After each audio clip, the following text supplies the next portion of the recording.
Dabar pažvelkime į neolitą. Neolito laikotarpis yra paskutinis priešistorinių žmonių kultūros evoliucijos ir technologijų vystymosi etapas. Neolitas reiškia naująjį akmens amžių.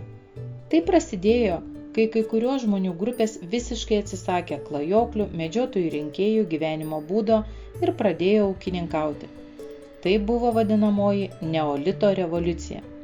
Tai kardinaliai pakeitė daugumos žmonijos gyvenimo būdą. Neolito žmonės buvo įgudę ūkininkai, kurie gamino įvairius įrankius reikalingus pasėliams prižiūrėti, nuimti ir perdirbti. Neolito ūkininkai sukūrė įrankius tokius kaip plūgai, kad padėtų jiems dirbti. Gyvūnai tokie kaip galvijai, avys, ožkos ir kiaulės buvo priauginti ir naudojami mėsai, pienui ir vilnai tiekti. Pokyčiai paskatino žmonės ilgesnį laiką likti vienoje vietoje. Gyvenvietės tapo pastovesnės, kūrėsi kaimai. Kaimai pamažu virto organizuotomis bendruomenėmis, kuriuose buvo kaupiamas maistas ir prekiaujama materialinėmis gėrybėmis. Neolito laikais buvo sukurti tokie amatai kaip keramika, pynimas ir audimas.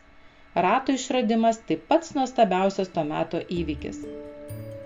Akmens amžius baigėsi, kai žmonės pradėjo dirbti su metalu ir gaminti įrankius bei ginklus iš bronzos. Tai buvo bronzos amžiaus pradžia, bet apie tai pakalbėsime kitą kartą.